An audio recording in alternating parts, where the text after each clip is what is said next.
Welcome to Dreamful Podcast, bedtime stories for slumber. I would like to start off this episode by thanking our newest Patreon supporter, Barbara Hamilton. Thank you so much, Barbara, and I hope you have the sweetest of dreams. If you find value in Dreamful and would also like to contribute to the show, please visit dreamfulstories.com, where you can find info about the show, and on the support page, there's a link to become a Patreon subscriber. Another way you can support Dreamful is to leave a 5-star rating and review on Apple Podcasts or Spotify, or tell a friend about the show. This really helps other listeners find us. I have always wanted to try a meal kit service, but most of them tend to be really expensive. That's why I am so excited to be sponsored by EveryPlate. EveryPlate is America's best value meal kit. While most meal kits come with a premium price tag, EveryPlate offers delicious dinners that won't break the bank. EveryPlate's quality ingredients come carefully packed and pre-portioned, helping you save money and reduce food waste.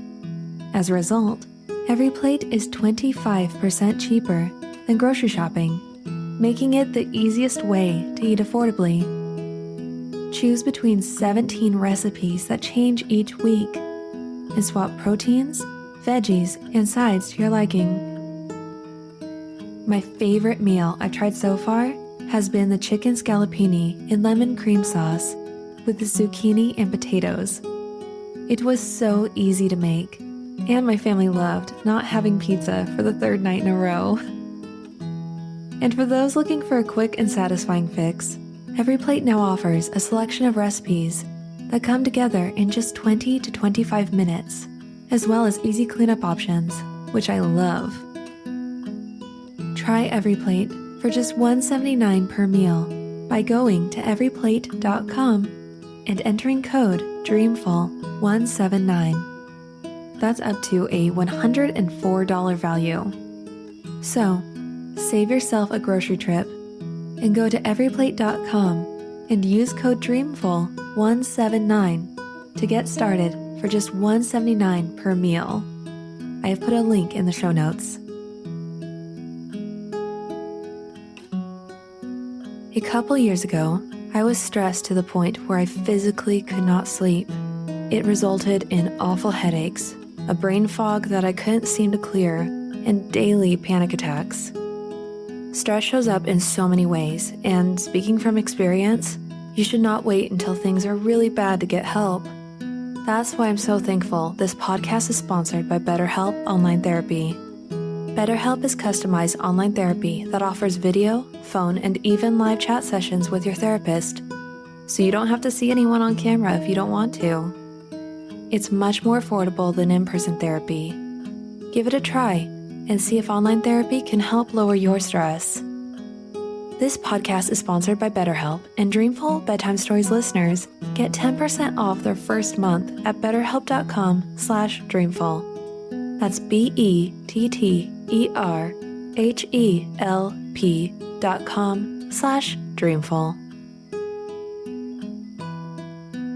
For this episode, we will be embarking on a little adventure with the story of Tom Thumb. So, snuggle up in your blankets and have sweet dreams.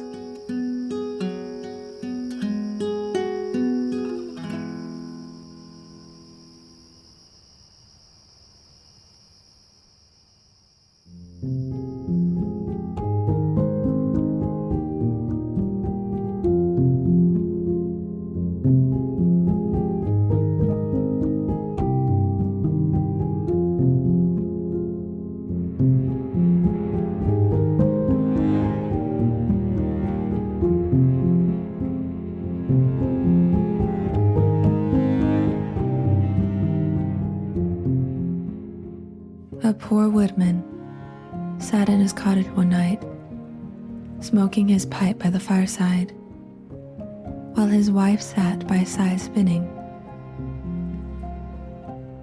"How lonely it is, wife," said he, as he puffed out a long curl of smoke. "For you and me to sit here by ourselves, without any children to play about, and amuse us, while other people seem so happy and merry with all their children. What you say is very true, said the wife, sighing and turning round her wheel. How happy should I be if I had but one child.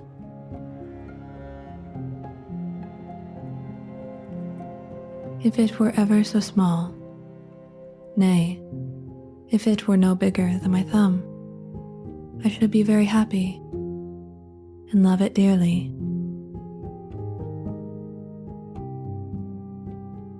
Now, odd as you may think it, it came to pass that this good woman's wish was fulfilled, just in the very way she had wished it. For, not long afterwards, she had a little boy who was quite healthy and strong, but was not much bigger than my thumb. So they said, well, we cannot say we have not got what we wish for, and, little as he is, we will love him dearly. And they called him Thomas Thumb.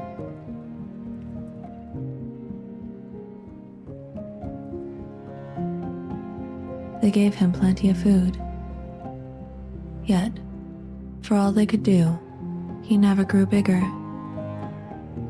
but kept just the same size as he had been when he was born. Still, his eyes were sharp and sparkling, and he soon showed himself to be a clever little fellow who always knew well what he was about.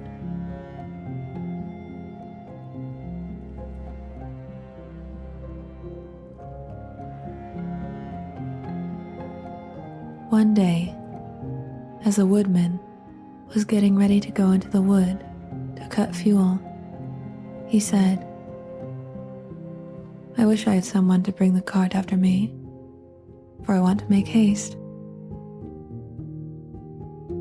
Oh, father, cried Tom, I will take care of that. The cart shall be in the wood by the time you want it.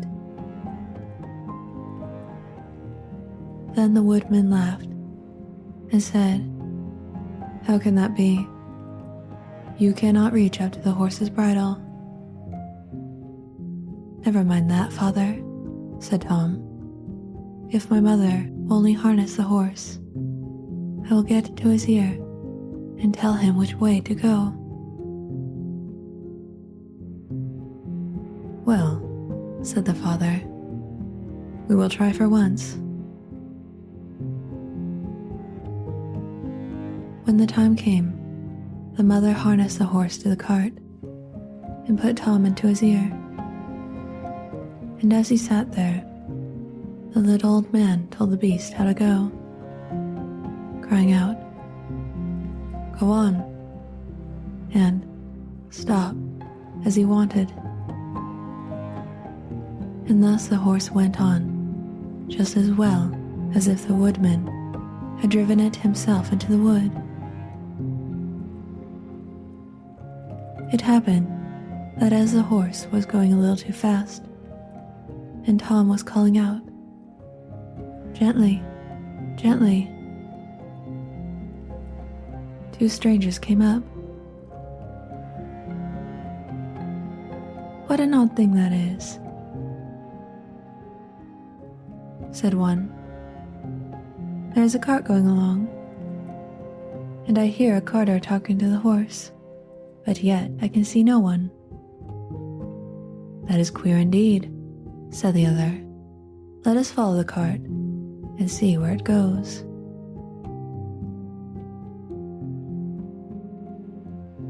So they went on into the wood, till at last they came to the place where the woodman was. Then Tom Thumb, seeing his father, cried out, See, father, here I am with the cart, all right and safe. Now take me down."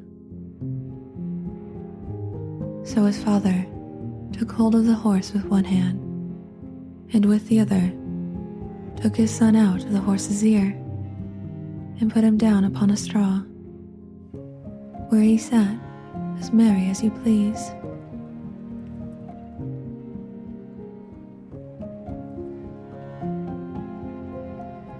The two strangers were all this time looking on, and did not know what to say for wonder.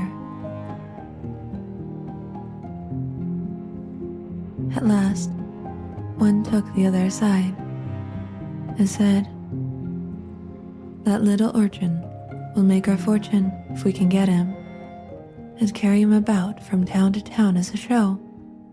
We must buy him."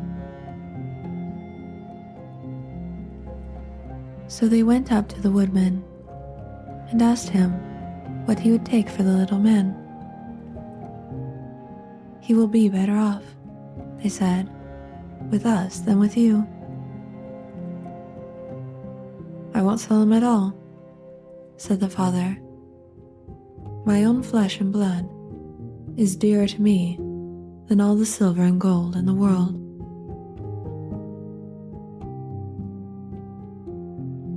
But Tom, hearing of the bargain they wanted to make, crept up his father's coat to his shoulder and whispered in his ear, "Take the money, father, and let them have me. I'll soon come back to you."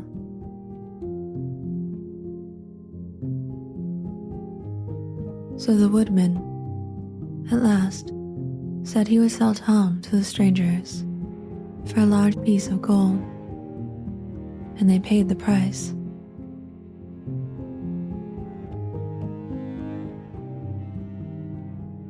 "Where would you like to sit?" said one of them. "Oh, put me on the rim of your hat. That will be a nice gallery for me.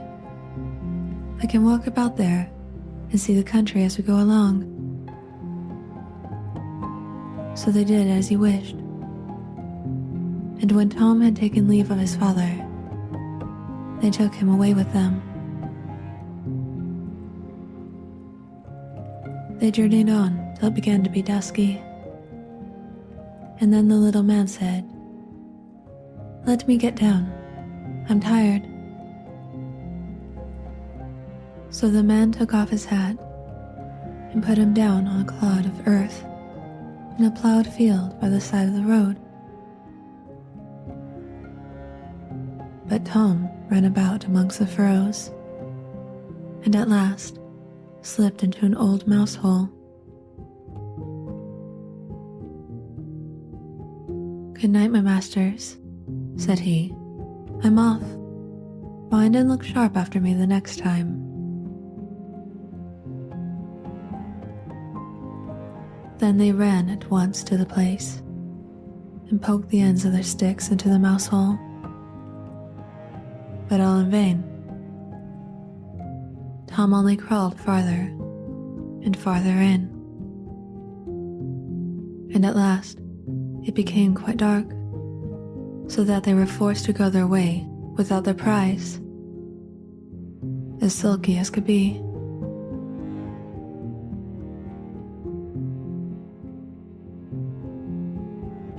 When Tom found they were gone, he came out of his hiding place. "What dangerous walking it is," said he, "in this plowed field. If I were to fall from one of these great clods, I should undoubtedly break my neck."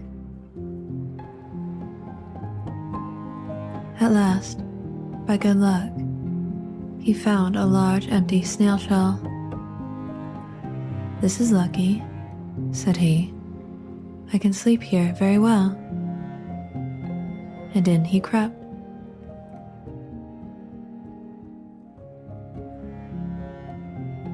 Just as he was falling asleep, he heard two men passing by, chatting together, and one said to the other, "How can we rob that rich parson's house of his silver and gold "I'll tell you," cried Tom. "What noise was that?" said the thief, frightened. "I'm sure I heard someone speak." They stood still, listening, and Tom said, "Take me with you, and I'll soon show you how to get the parson's money." "But where are you?" said they. "Look about on the ground," he answered, "and listen where the sound comes from." At last, the thieves found him out and lifted him up in their hands. "You little urchin," they said, "what can you do for us?" "Why, I can get between the iron window bars of the parson's house and throw you out whatever you want." "That's a good thought," said the thieves. "Come along, we shall see what you can do."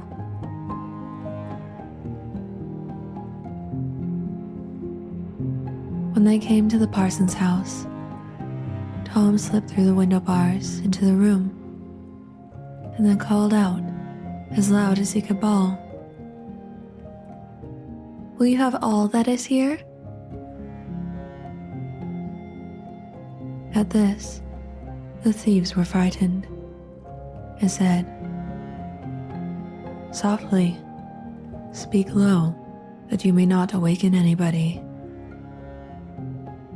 But Tom seemed as if he did not understand them and bawled out again,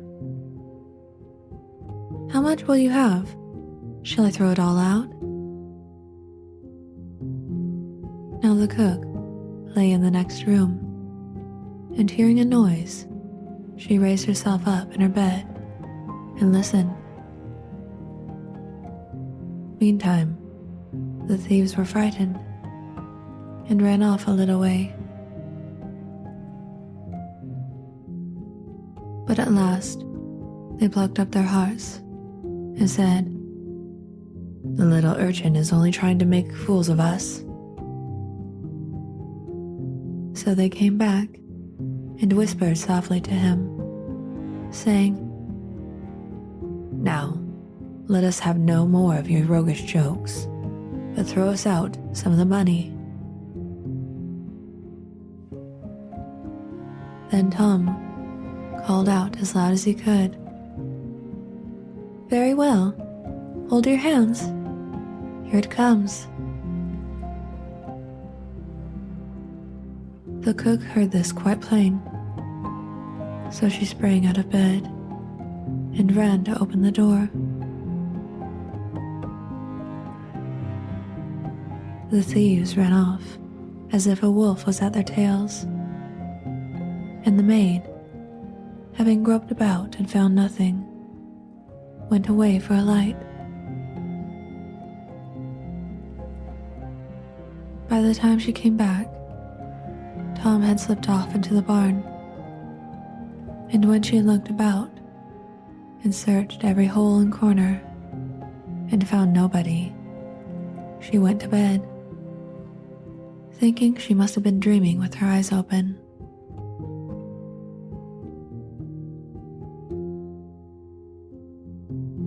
The little man crawled about in the hayloft, and at last found a snug place to finish his nice rest in. So he laid himself down, meaning to sleep till daylight, and then find his way home to his father and mother. But alas, how woefully he was undone.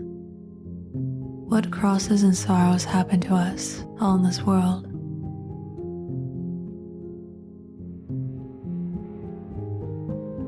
The cook got up early, before daybreak, to feed the cows, and going straight to the hayloft, carried away a large bundle of hay, with the little man in the middle of it, fast asleep.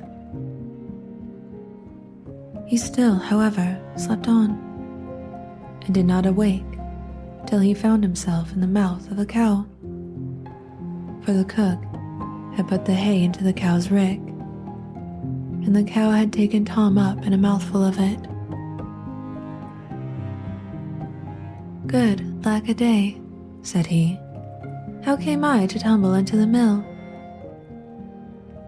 But he soon found out where he really was, and was forced to have all his wits about him, that he might not get between the cow's teeth, and so to be crushed to death. At last, down he went into her stomach. "It is rather dark," said he. "They forgot to build windows in this room to let the sun in. A candle would be no bad thing."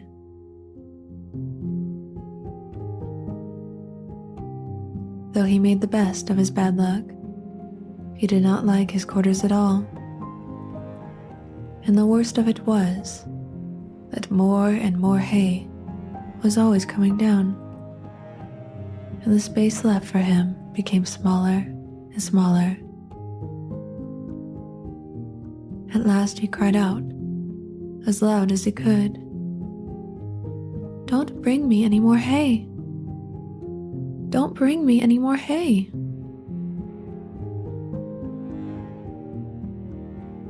The maid happened to be just then milking the cow, and hearing someone speak, but seeing nobody, and yet being quite sure it was the same voice that she had heard in the night. She was so frightened that she fell off her stool and overset the milk pail. As soon as she could pick herself up out of the dirt, she ran off as fast as she could to her master, the parson, and said, "Sir, sir, the cow is talking." But the parson said, "Woman, thou art surely mad." However, he went with her into the cowhouse to try and see what was the matter.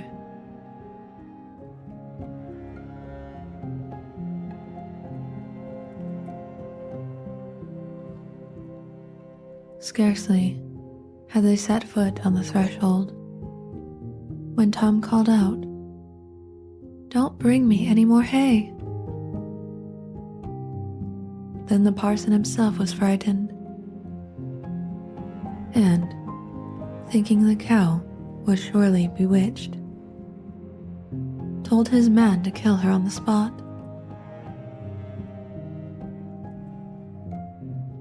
So the cow was killed and cut up, and the stomach in which Tom lay was thrown out upon a dunghill. Tom soon set himself to work to get out, which was not a very easy task. But at last, just as he had made room to get his head out, fresh ill luck befell him.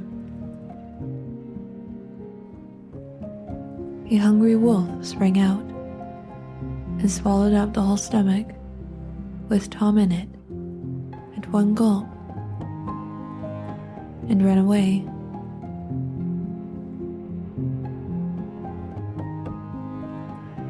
Tom, however, was still not disheartened, and thinking the wolf would not dislike having some chat with him as he was going along, he called out, "My good friend, I can show you a famous treat." "Where's that?" said the wolf. "In such and such a house," said Tom, describing his own father's house.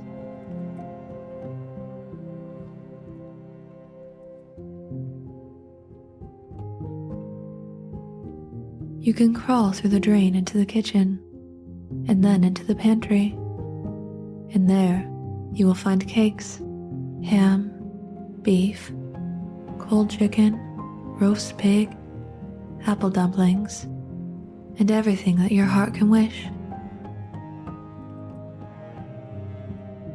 The wolf did not want to be asked twice, so that very night he went to the house and crawled through the drain into the kitchen, and then into the pantry, and ate and drank there to his heart's content. As soon as he had enough, he wanted to get away. But he had eaten so much that he could not go out by the same way he came in.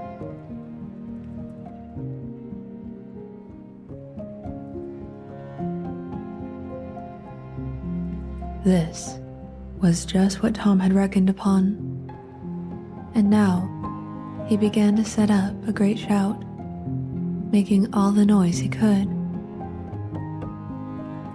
"Will you be easy?" said the wolf. "You'll awaken everybody in the house if you make such a clatter." "What's that to me?" said the little man. "You have had your frolic. Now I've a mind to be merry myself." And he began singing and shouting as loud as he could.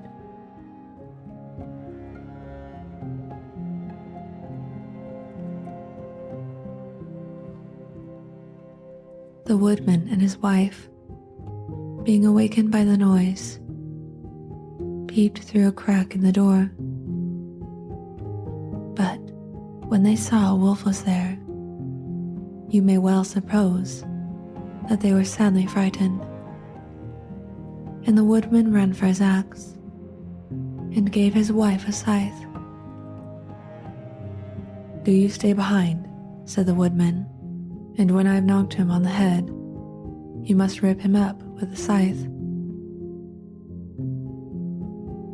Tom heard all this and cried out, "Father, Father, I am here. The wolf has swallowed me." And his father said, "Heaven be praised. We have found our dear child again." And he told his wife not to use the scythe for fear she should hurt him. Then he aimed a great blow and struck the wolf on the head and killed him on the spot.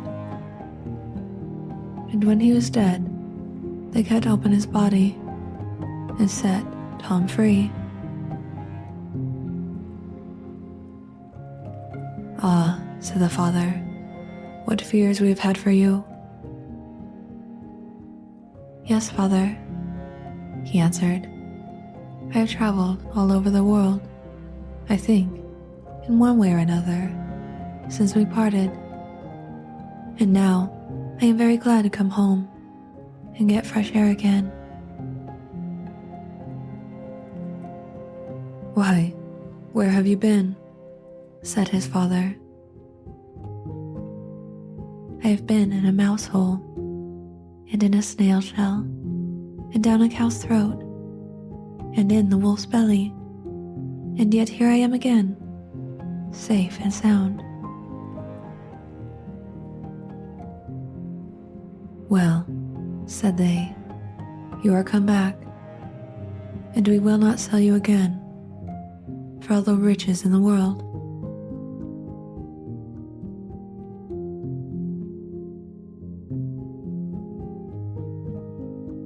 Then they hugged and kissed their dear little son, and gave him plenty to eat and drink, for he was very hungry. And then they fetched new clothes for him, for his old ones had been quite spoiled on his journey.